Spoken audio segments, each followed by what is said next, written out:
Hello, हाय, good evening, Ram Ram, Radhe Radhe बच्चों। स्वागत है आपका आपके प्यारे परिवार बीएससी बायो वाला में। बच्चों, आज आपको पढ़ना है इनहेरिटेंस ऑफ कंटीन्यूअस कैरेक्टरिस्टिक्स। ये आपका टॉपिक है। ये आपके हमने जो आपका सिलेबस है वो वहाँ से आपको मैच कराते हुए हम आपको पढ़ा रहे हैं। तो भैया, लास्ट लेक्चर में जो आपने ये टॉपिक फिनिश कर लिया था, interaction between gene and environment में पहला टॉपिक था environmental effect on gene expression. ये टॉपिक आपका हो गया है। आज हमको पढ़ना है इनहेरिटेंस ऑफ कंटीन्यूअस कैरेक्टरिस्टिक।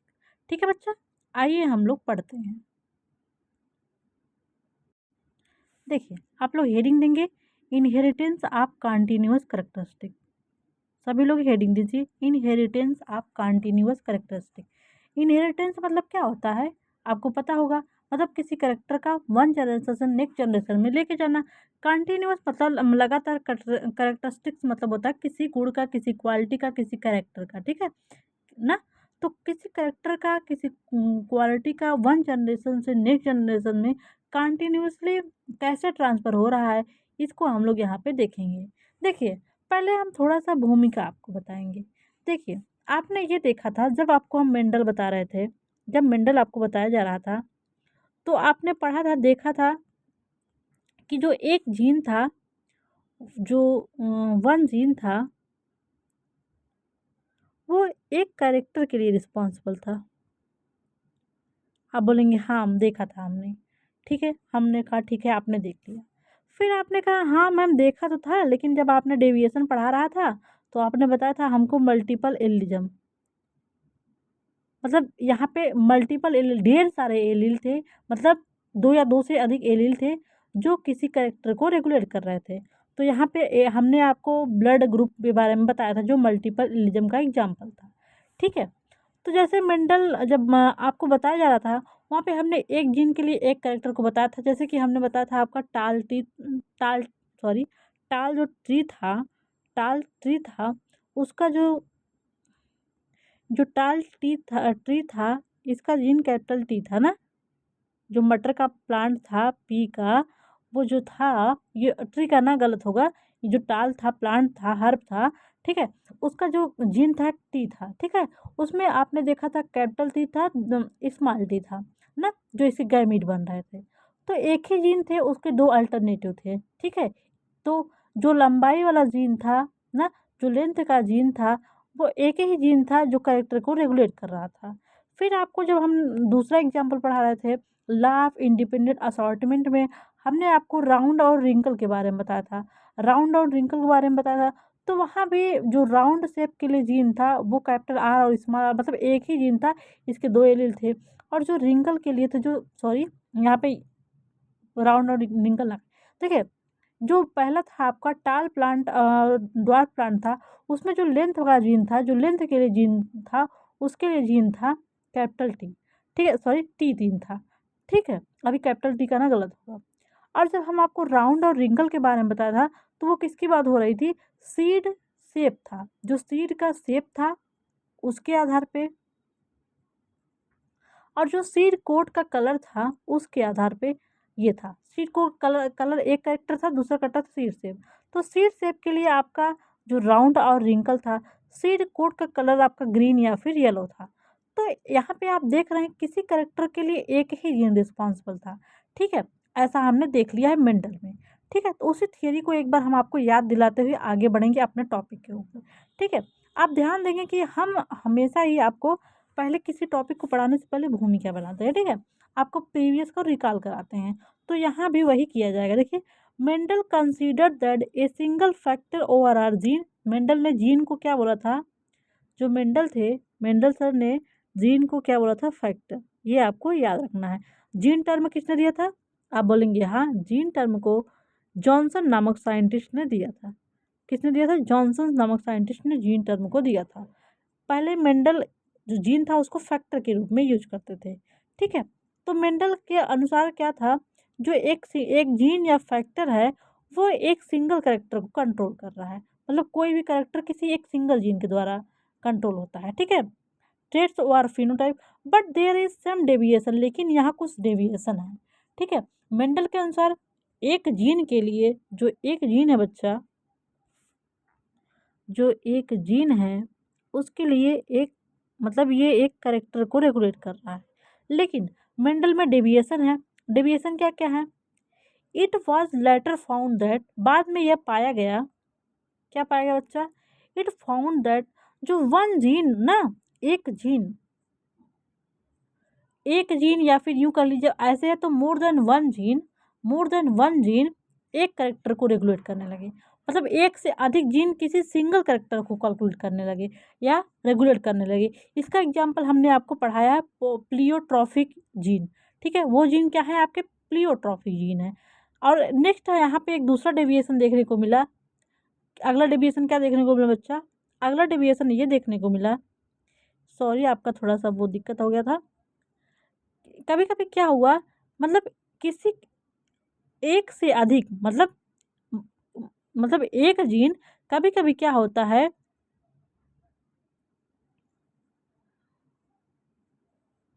मतलब यहाँ पे मोर देन वन जीन मतलब एक से अधिक जीन एक ही करेक्टर को रेगुलेट कर रहे हैं। यहाँ क्या है, एक करेक्टर एक मतलब एक करेक्टर एक से अधिक जीन से कंट्रोल हो रहा है। यहाँ पे मैनी करेक्टर एक जीन से कंट्रोल हो रहे हैं। ठीक है, तो बच्चा यहाँ पे आपने देखा in phenotypic characteristic can be influence by many gene is called as pleiotropic gene. Phenomena is called as pleiotropy. मतलब आपका एक करेक्टर के लिए ढेर सारे जीन रिस्पॉन्सिबल हैं ना, इसका मतलब ये है। और इसमें क्या है, मैनी करेक्टर एक से अधिक जीन के द्वारा रेगुलेट हो रहे हैं। ठीक है, ये आपका हो गया। और इसको क्या बोला जाता है? Polygenic inheritance. मतलब एक करेक्टर के लिए एक से अधिक। बच्चा देखिए, हमने यहाँ जो मैनी लिखा है ना, ये गलत लिखा है। आप मैनी काट लेंगे, तभी हम सोच रहे हैं यहाँ क्यों आपका मुझे कन्फ्यूजन कर रहा है। ठीक है, आप मैनी काट लेंगे, मैनी काट लेंगे। ठीक है, यहाँ पे देखिए एक जीन जो है, एक जीन एक से अधिक करेक्टर को कंट्रोल कर रहा है। One gene more than one character. और इसमें देखिए more than one gene one character को कंट्रोल कर रहा है। ठीक है, तो दोनों में अंतर है। यहाँ पे एक जीन एक से अधिक करेक्टर को कंट्रोल कर रहा है। यहाँ पे यहाँ पे क्या है बच्चा? यहाँ पे एक से अधिक जीन एक ही करेक्टर को कंट्रोल कर रहे हैं। ठीक है, तो ये दोनों अंतर थोड़ा ध्यान देखना है आपको। यही देखना है जो मोर देन वन जीन है ये एक करेक्टर को कंट्रोल कर रहे हैं। Some time many gene responsible for expression of single characteristics called poly. Poly मतलब मैनी, मतलब मैनी जीन, इसीलिए इसको बोला जा रहा है पॉलीजेनिक इनहेरिटेंस या फिर इनहेरिटेंस ऑफ कंटिन्यूअस करेक्टरिस्टिक्स, जो ये आपका टॉपिक है। तो क्या केस हुआ बच्चा? मतलब पॉलीजीन मतलब मैनी जीन, मैनी जीन एक ही करेक्टर को कंट्रोल कर रहे हैं, एक ही करेक्टर के इनहेरिटेंस को रेगुलेट कर रहे हैं। तो यहाँ मैनी जीन है जो पॉलीजेनिक है। पॉली मतलब होता है मैनी, जेनिक मतलब जीन, एक से अधिक मोर देन वन जीन किसी करेक्टर को रेगुलेट कर रहे हैं। और प्लियोट्रॉपिक आपका जो ये वाला था, यहाँ है एक करेक्टर मतलब एक जीन एक से अधिक करेक्टर को, एक जीन एक से अधिक करेक्टर या एक करेक्टर को रेगुलेट करता है। ये आपका हो गया डेविएशन। ठीक है, तो आपको यही पढ़ना है जो एक से अधिक जीन किसी करेक्टर को रेगुलेट कर रहे हैं, यही आपका पढ़ना है कॉन्टिन्यूअस करेक्टरिस्टिक्स या फिर पॉलीजेनिक इनहेरिटेंस। ठीक है, तो आइए बच्चा इसका डेफिनेशन देखते हैं। डेफिनेशन आपका जो गूगल से हमने लिया है इसको देखिए पहले आप। डेफिनेशन देखिए, देखिए inheritance of continuous characteristics is called polygenic inheritance. जो कॉन्टिन्यूअस करेक्टरिस्टिक्स का इनहेरिटेंस है उसको हम पॉलीजेनिक इनहेरिटेंस के माध्यम से अच्छे से समझ सकते हैं ना। यूँ कह लीजिए आप, इनहेरिटेंस ऑफ कॉन्टिन्यूअस करेक्टरिस्टिक्स को ही पॉलीजेनिक इनहेरिटेंस भी कहा जा सकता है। ठीक है, तो देखिए पॉलीजेनिक का मतलब आपको समझ में आ गया, मतलब मैनी जीन एक करेक्टर को रेगुलेट करेंगे। एक करेक्टर को बनाने के लिए बहुत सारे जीन रिस्पॉन्सिबल होंगे ना। Which is when a traits phenotype varies continuously. ये मतलब कैसे हो रहा है ये? यहाँ पे क्या हो रहा है, एक ट्रेड्स कंटिन्यूसली वेरी, कंटिन्यूसली किसी ट्रेड्स के फिनोटाइप वेरीज हो रहे हैं, भिन्न भिन्न हो रहे हैं। ठीक है, किसी ट्रेड्स के जो फिनोटाइप है वो भी भिन्न भिन्न हो रहे हैं, मतलब जनरेशन आफ्टर जनरेशन ये क्या हो रहा है, ट्रेड्स के जो फिनोटाइप है ये चेंज हो रहे हैं, भिन्न हो रहे हैं। ठीक है, यही है आपका पॉलीजेनिक इनहेरिटेंस। ओके बच्चे, एक्सप्लेनेशन में देखिए यहाँ पे हमने लिया है polygenic inheritance occurs when multiple gene, एक से अधिक gene and environmental factor interact to produce a range to possible phenotypes rather than distinct category. देखिए पॉलीजेनिक इनहेरिटेंस का कारण क्या है, इसमें क्या होता है बच्चा, किसी करेक्टर को बनाने के लिए जो जीन है और जो इन्वायरमेंटल फैक्टर है, दोनों के गुणनफल के आधार पर किसी करेक्टर को शो होता है। जैसा कि आप देखेंगे ह्यूमन का स्किन कलर, जो ह्यूमन का स्किन कलर है वो पॉलीजेनिक इनहेरिटेंस का, यूं कह लीजिए इनहेरिटेंस आप कंटिन्यूअस करेक्टरिस्टिक्स का बेस्ट एग्जाम्पल है। क्योंकि जो हमारा स्किन, ह्यूमन स्किन कलर है ना, वो मोर देन वन जीन उसके लिए रिस्पॉन्सिबल होता है, और इन्वायरमेंटल फैक्टर भी ह्यूमन की स्किन कलर के लिए रिस्पॉन्सिबल होता है। आप देखेंगे ऐसा आपने देखा है कि मदर और फादर के सेम स्किन कलर बच्चों में नहीं होता है। आप देखेंगे जो हमारे आप देख लीजिए अपने प्रोजेनी, जो आपकी ग्रैंड फादर हैं, ग्रैंड मदर हैं, उनसे स्किन कलर में थोड़ा बहुत डिफरेंसेस मिल रहे हैं। ठीक है, तो हमारे स्किन कलर के लिए एक सिंगल जीन रिस्पॉन्सिबल नहीं है, हमारा स्किन कलर पॉलीजेनिक इनहेरिटेंस का एग्जाम्पल है। यहाँ पे जीन और इन्वायरमेंटल फैक्टर, जो इन्वायरमेंटल फैक्टर हैं उनके गुणनफल के आधार पर यहाँ कैरेक्टर को डिफाइन किया जा रहा है। आशा करते हैं बच्चा आपको पॉलीजेनिक इनहेरिटेंस एक बार समझ में आ गया होगा। अब हम आपको नोट्स के माध्यम से दिखाते हैं। यहाँ पे एग्जाम्पल भी यहाँ पे हमने दिया है, human height is a polygenic traits that varies from every short to very top ना, ये आपका हो गया। अब अपना हम थियरी जो हमने आपको दिया है वो देखिए। तो हेडिंग आप डालिए पॉलीजेनिक इनहेरिटेंस या फिर इनहेरिटेंस ऑफ कंटिन्यूअस कैरेक्टरिस्टिक्स। यहाँ पे देखिए ये इट है, can be also called qualitative inheritance. क्या है बच्चा, ये क्वालिटेटिव इनहेरिटेंस है, क्योंकि भैया यहाँ क्वालिटी में चेंजेस आ रहे हैं ना। अब तक जो आपने मेंडल देखा वो हाइट की बात हो रही थी ना, लेंथ की बात हो रही है, राउंड शेप वगैरह की बात हो रही है, लेकिन यहाँ पे क्वालिटी में चेंजेस होगा ना। स्किन कलर आपकी क्वालिटी है, तो ये क्वालिटेटिव इनहेरिटेंस है ना, क्योंकि यहाँ पे भैया इन्वायरमेंट के भी अफेक्ट को देखा जा रहा है। इसी को बोला जाता है इनहेरिटेंस ऑफ कंटिन्यूअस कैरेक्टरिस्टिक्स। तो क्या क्या बोला जाता है बच्चा पॉलीजेनिक इनहेरिटेंस को, ये आपका क्वालिटेटिव इनहेरिटेंस है, और इसको और किस नाम से जाना जाता है, इनहेरिटेंस ऑफ कंटिन्यूअस कैरेक्टरिस्टिक्स। अब आप डेफिनेशन दीजिए, देखिए जो हमने लिखा है, देखिए एक character whose expression is polygenic inheritance क्या है, a character whose expression is barred by number of gene is called polygenic inheritance. Polygenic का ही मतलब है, जो पॉलीजेनिक है वो दो शब्द से मिला है, पॉली प्लस जेनिक। तो पॉली मतलब होता है मैनी, जेनिक मतलब है जीन, मतलब किसी कैरेक्टर को कंट्रोल करने के लिए मोर देन वन जीन होंगे। क्या कितने जीन होंगे बच्चा, मोर देन वन जीन होंगे। तो इसको क्या बोला जा रहा है, पॉलीजेनिक इनहेरिटेंस।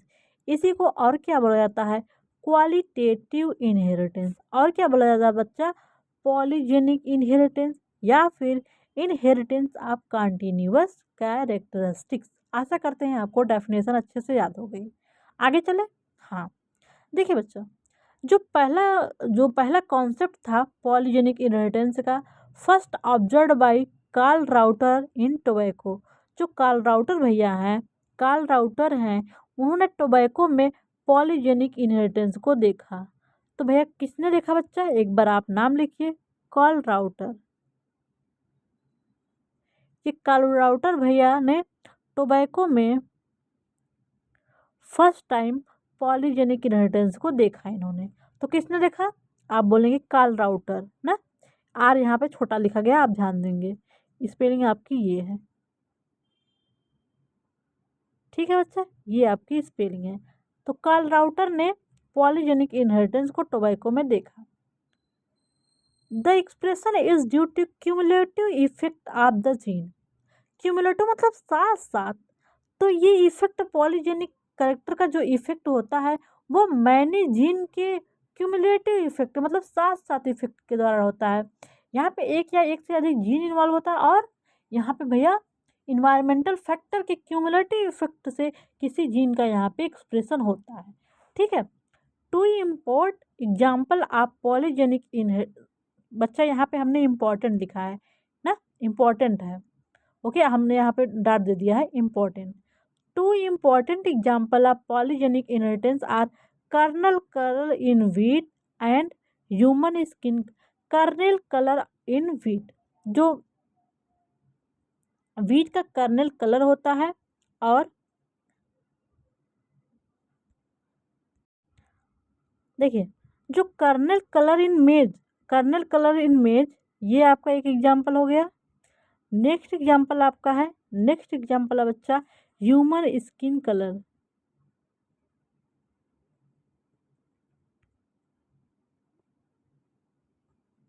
नेक्स्ट एग्जाम्पल आपका बच्चा क्या है, ह्यूमन स्किन कलर। और अगला क्या है, kernel colour in wheat, wheat नहीं बच्चा मेज होगा। ठीक है, तो दो इंपॉर्टेंट एग्जाम्पल हम आपके नोट्स में इसको सही करके डाल देंगे। ठीक है बच्चा, आप टेंशन ना लीजिए, यहाँ पे एक गलती है। तो दो इंपॉर्टेंट एग्जाम्पल आपका पॉलीजेनिक इनहेरिटेंस का है, ह्यूमन स्किन कलर, और नेक्स्ट आपका क्या है, कर्नल कलर इन मेज। जो मक्के का कर्नल अब होता है ना, उसका ये कर्नल, उसी के कलर को इन्होंने दो एग्जाम्पल यहाँ पे दिखाया गया है। ठीक है, दो ये मोस्ट इंपॉर्टेंट एग्जाम्पल है। यहाँ पे हम बार बार हम लोगों ने कर्नल कलर इन व्हीट लिखा है। ठीक है, उसके लिए सॉरी चाहेंगे, वही वाली साइड लाइड है, हमने दोबारा ले लिया इसको। ह्यूमन स्किन कलर, ये आपका दो इंपॉर्टेंट एग्जाम्पल। अदर एग्जाम्पल में क्या है भैया आपका, ह्यूमन हाइट। जो ह्यूमन की हाइट होती है, देखिए जो पी की हाइट है वो आपका तो क्वांटिटेटिव है, वो मोनोजेनिक है, मतलब सिंगल जीन इसके लिए रिस्पॉन्सिबल है। लेकिन जो ह्यूमन की हाइट है इसमें मतलब more than one gene responsible होते हैं ह्यूमन की हाइट के लिए। जीन भी होंगे और इन्वायरमेंटल फैक्टर भी होंगे जो ह्यूमन की हाइट को इफेक्ट करेंगे।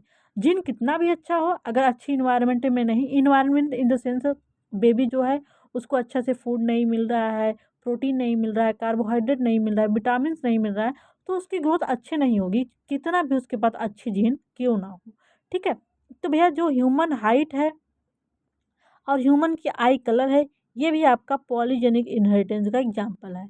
स्पर्म प्रोडक्शन, ये भी स्पर्म प्रोडक्शन भी ह्यूमन में या फिर अदर ऑर्गेनिज्म में आप ले लीजिए, ये भी आपका पॉलीजेनिक इनहेरिटेंस का एग्जाम्पल है। क्योंकि भैया स्पर्म के प्रोडक्शन में भी आपको ढेर सारे मतलब मोर देन वन जीन इसके लिए रिस्पॉन्सिबल होता है।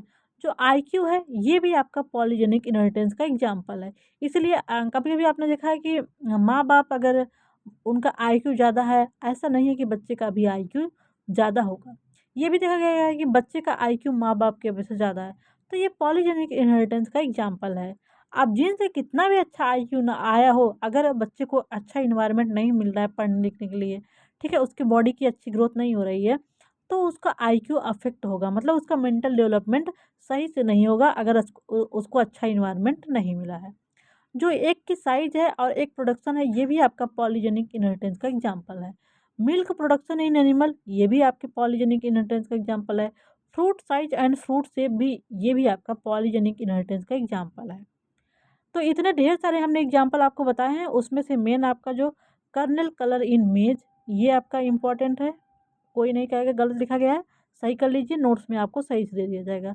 ह्यूमन स्किन कलर ये है, और ह्यूमन हाइट, आई कलर, स्पर्म प्रोडक्शन, आईक्यू, एक साइज एंड एक production, milk production in animal, fruit size and fruit shape, ये आपके अदर एग्जाम्पल हैं। ठीक है बच्चा, यहाँ पे हमने मेंशन किया। हो गया भैया, आगे चलें। तो भैया जो एक एग्जाम्पल लेके हम कौन सा एग्जाम्पल लें बताइए, कर्नल कलर आप मेज ले या फिर ये ले ह्यूमन स्किन कलर, बताइए। आपने बताया ठीक है मैम, ह्यूमन स्किन कलर का एग्जाम्पल लेके आप पॉलीजेनिक इनहेरिटेंस को बता दीजिए। तो अच्छा पॉलीजेनिक इनहेरिटेंस क्या है, ऐसा इनहेरिटेंस, ऐसा करेक्टर है जिसके इनहेरिटेंस के लिए more than one gene responsible हो। ठीक है, इसका एक एग्जाम्पल हमने आपको पढ़ाया मल्टीपल एलिल, मल्टीपल एलील बताए, ये भी आपका पॉलीजेनिक इनहेरिटेंस का एग्जाम्पल है। ठीक है। तो मल्टीपल एलील आपने पढ़ा है। तो ह्यूमन स्किन कलर के इनहेरिटेंस को लेके आइए हम आपको बताते हैं। तो देखिए, जो ह्यूमन स्किन कलर के लिए पॉलीजेनिक इनहेरिटेंस को सबसे पहले described by Davenport and Davenport in 1910। Davenport and Davenport दो साइंटिस्ट हैं। इन्होंने 1910 में ह्यूमन स्किन कलर के लिए पॉलीजेनिक इनहेरिटेंस को बताया। तो ह्यूमन स्किन कलर के बारे में फर्स्ट टाइम डेवेनपोर्ट और डेवेनपोर्ट नामक साइंटिस्ट ने 1910 में इन्होंने बताया। कौन से साइंटिस्ट थे आप बताएंगे? डेवेनपोर्ट एंड डेवेनपोर्ट। कितने में? 1910 में। ओके बच्चा, आगे चले। तो इन्होंने बताया, देखिए बहुत सारे साइंटिस्ट ने बताया लेकिन डेवेनपोर्ट का ऑथेंटिक है ना, इसलिए थोड़ा इनका वैल्यू ज़्यादा है। बहुत सारे साइंटिस्ट ने बताया 2 जीन रिस्पॉन्सिबल होते हैं ना, लेकिन डेवेनपोर्ट ने बताया 3 जीन होते हैं जो ह्यूमन स्किन कलर के लिए रिस्पॉन्सिबल हैं। तो हुआ ना ये पॉलीजेनिक? हुआ कि नहीं? हमने बताया मोर देन 1 जीन अगर आ जाएगा तो वो भी हो जाएगा पॉलीजेनिक। तो भैया ये पॉलीजेनिक हुआ नहीं, क्योंकि ये 3 जीन ह्यूमन की स्किन कलर को गवर्न कर रहे हैं। 3 जीन के साथ साथ जो इन्वायरमेंटल फैक्टर हैं वो भी स्किन कलर को गवर्न कर रहे हैं। ठीक है, गवर्नड बाय 3 जीन। और इन्होंने कौन कौन से जीन लिया? आपने देखिए पढ़ने के लिए भाई इन्होंने उस जीन का नाम ABC दिया। जीन कौन सा बच्चा? ABC। तो 3 जीन दिया अकॉर्डिंग टू हगिस। ये है, देखिए देखिए डेवेनपोर्ट और डेवेनपोर्ट ने बताया था पहले टाइम, लेकिन जो हजिस नामक साइंटिस्ट हैं इन्होंने 3 जीन को बताया जो ह्यूमन स्किन कलर के लिए रिस्पॉन्सिबल है। ठीक है, इसी के आधार पे आपको यहाँ पे एक्सपेरिमेंट जो है दिखाया गया है। The skin shades varies from, देखिए इन्होंने जिस पे एक्सपेरिमेंट किया है उसमें देखिए आप पॉपुलेशन में देखेंगे अपने आसपास स्किन के शेड में, यहाँ पे 6 शेड आपको स्किन का देखने को मिलेगा ना। देखिए यहाँ पे देखिए क्या हुआ बच्चा, 2 सेट का इन्होंने लेके क्रॉस कराया। कौन कौन सेट का इन्होंने क्रॉस कराया? जो 2 सेट इन्होंने क्रॉस कराया उसमें इन्होंने निग्रो ब्लैक लिया जो एकदम ब्लैक है, और अल्बाइनो लिया। निग्रो ब्लैक में जो आपका तीनों जीन है तीनों का डोमिनेंट फॉर्म में प्रेजेंट है, और अल्बाइनो में जो स्मॉल ए स्मॉल ए स्मॉल बी स्मॉल मतलब रेसिव वाला जीन इन्होंने लिया, और इसमें डोमिनेंट जीन लिया। ठीक है, आपको पता होता है एक जीन के 2 एलील होते हैं, 1 जीन के 2 एलील होंगे, ये आपको पता है 2 एलील होंगे। ठीक है, 1 2। तो भैया यही आपको यहाँ पे दिखाया गया है। यहाँ पे 3 जीन के द्वारा ह्यूमन स्किन कलर गवर्न होता है। जो स्किन शेड है वो कहाँ कहाँ वेरीज करती है वो दिखाया गया है। वेरी डार्क इसी को बोला जाएगा निग्रो ब्लैक ना। In A capital A capital B capital B capital C. अगर डोमिनेंट जो तीनों डोमिनेंट जीन है मतलब इसके छवो जो एलील है छवो एलील डोमिनेंट है, तो कौन सा प्रोजनी होगा? वो निग्रो ब्लैक होगा ना। अगर तीनों जीन रेसिव फॉर्म में प्रेजेंट है तो वेरी लाइट कलर मतलब वो व्यक्ति बहुत ज़्यादा गोरा होगा। पॉपुलेशन में सबसे ज़्यादा गोरा वही व्यक्ति होगा जिसके पास ये वाला जीनोटाइप प्रेजेंट होगा, और जिसके पास ये वाला जीनोटाइप प्रेजेंट होगा वो आपका एकदम निग्रो, जो जैसे निग्रो प्रजाति होते हैं, निग्रो ब्लैक प्रजाति वाले ऐसे ही होते हैं। जो निग्रो ब्लैक प्रजाति वाले होते हैं उनके पास यही तीनों डोमिनेंट जीन होते हैं अपने डोमिनेंट होमोजाइगस फॉर्म में। यहाँ पे यहाँ पे रेसिस्टिव फॉर्म में ये तीनों होंगे तो व्यक्ति बहुत ही लाइट होगा, बहुत ही ज़्यादा फेयर होगा। तो पॉपुलेशन में अगर कैपिटल बी मतलब तीनों जीन अपने डोमिनेंट फॉर्म में है, मतलब यहाँ पे 6 डोमिनेंट हैं आपके जीन ना। अगर डोमिनेंट फॉर्म में है तो ये क्या होगा बच्चा? आपका निग्रो ब्लैक होगा, निग्रो ब्लैक होगा। अगर यही रेसिव फॉर्म में है, अगर तीनों जीन आपके रेसिव फॉर्म में है तो ये भैया वेरी लाइट मतलब ये व्यक्ति गोरा होगा। ठीक है, फेयर होगा। ओके बच्चा, तो इसका जीनोटाइप ये होगा जो फेयर होगा। Okay, person with sorry person with जो बच्चा आपका हेट्रोजाइगस वाला व्यक्ति है ना, ये आपका होगा इंटरमीडिएट होगा जिसको बोला जाएगा मुलेटो। जो कैपिटल ए इसके साथ स्मॉल ए, कैपिटल बी इसके साथ small B, capital C small सी, ये आपका होगा जो मीडियन इंटरमीडिएट है, ये आपका इंटरमीडिएट वाला है, ये आपका इसी को बोला जाएगा मुलेटो। तो इंटरमीडिएट व्यक्ति जिसके पास ये जीनोटाइप है, हेट्रोजाइगस कंडीशन में जीन प्रेजेंट है, तो वो इंटरमीडिएट कलर का होगा, मतलब न ज़्यादा गोरा होगा न ज़्यादा काला होगा, इंटरमीडिएट होगा, बीच का होगा। इसको टर्म क्या दिया जाएगा, इसको मुलेटो हम बोलेंगे।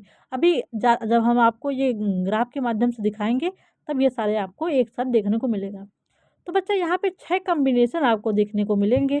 कौन कौन सा 6 कॉम्बिनेशन देखने को मिलेगा? देखिए, जब तीनों जीन अपने डोमिनेंट फॉर्म में हो, मतलब 6 डोमिनेंट एलील हो, 6 डोमिनेंट एलील होगा तो कौन सा वो फिनोटाइप आपको देखने को मिलेगा? यहाँ पे बच्चा आपका फिनोटाइप दिखाया गया है ना, सॉरी, यहाँ पे आपका फिनोटाइप है, ये आपका फिनोटाइप है।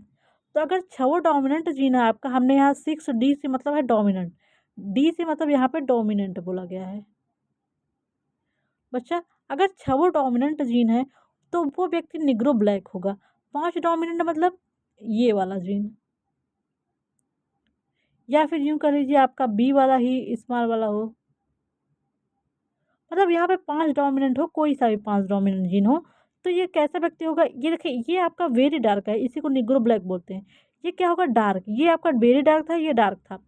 अब जो 4 डोमिनेंट वाला जीन है ये होगा भैया लाइट डार्क। और 3 डोमिनेंट मतलब 6 में 3 डोमिनेंट जीन जिसके पास होगा वो इंटरमीडिएट डार्क होगा, जिसको बोला जाएगा मुलेटो। आप कॉम्बिनेशन समझ रहे हैं?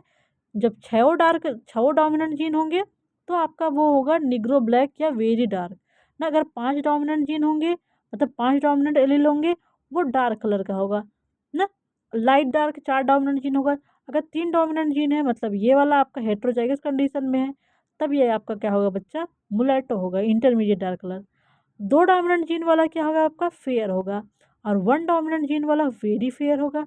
जो 0 डोमिनेंट जीन वाला होगा वो होगा अल्बाइनो। तो इसका जीनोटाइप क्या होगा आपका? इसका जीनोटाइप ये होगा, ये अल्बाइनो होगा। ठीक है, यहाँ पे ब्लैक हमने क्रॉस कराया है निग्रो ब्लैक वाले व्यक्ति में और अल्बाइनो वाले व्यक्ति में।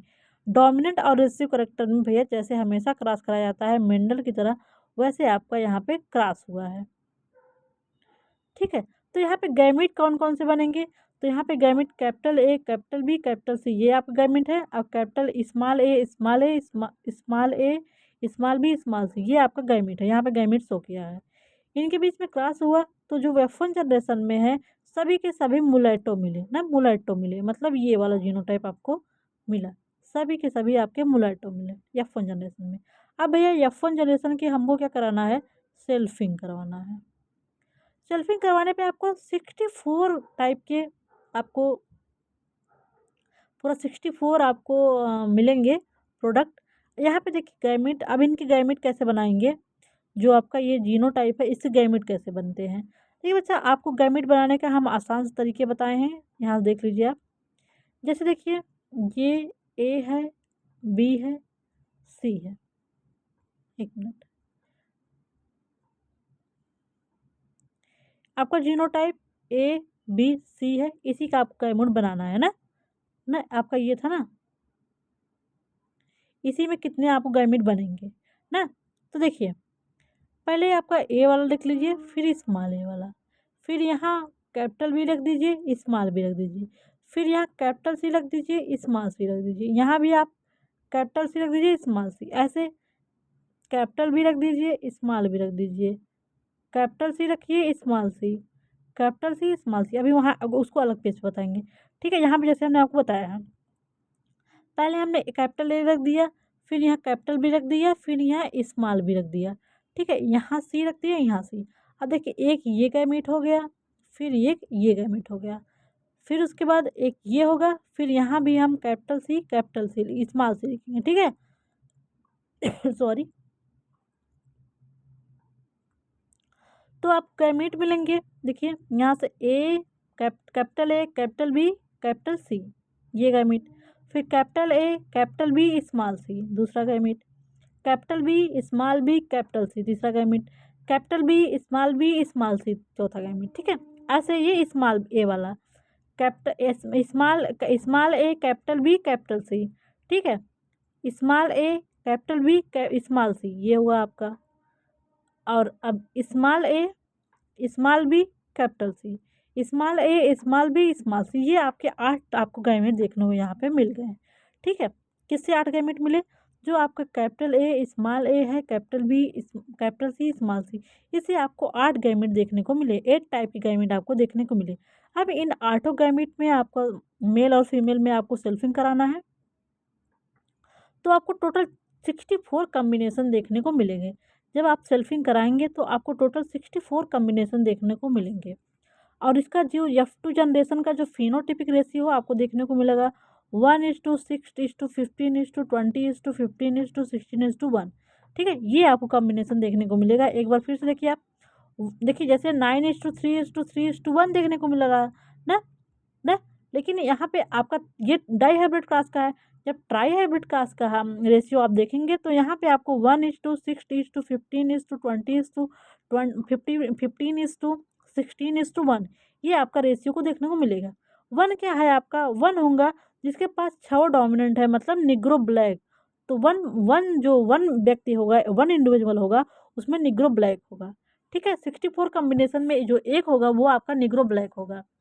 जो 6 होंगे उनके पास 5 डोमिनेंट जीन होंगे, मतलब ये डार्क होंगे। ठीक है, जो जो आपके 15 हैं ये 4 डोमिनेंट जीन वाले हैं, मतलब वे लाइट डार्क हैं। आपका जो 3 डोमिनेंट जीन वाले हैं ये 20 हैं, जो मुलेटो हैं। 2 डोमिनेंट जीन वाले 15 हैं, वे आपके फेयर हैं। 1 डोमिनेंट जीन वाले 16 है, ये आपके वेरी फेयर हैं। और 0 डोमिनेंट जीन वाले जो मतलब ये वाले हैं, ये वाले ये आपके एल्बाइनो होंगे। तो टोटल कॉम्बिनेशन आपको 64 मिलेंगे। इनका जीनोटाइप है 1:6:15:20:15:16:1। ये आपको याद रखना है। ठीक है, तो that's all about inheritance of continuous characteristics. Next lecture में बच्चा आपका फ्रेश यूनिट स्टार्ट होगी। Thank you so much, bye bye, take care.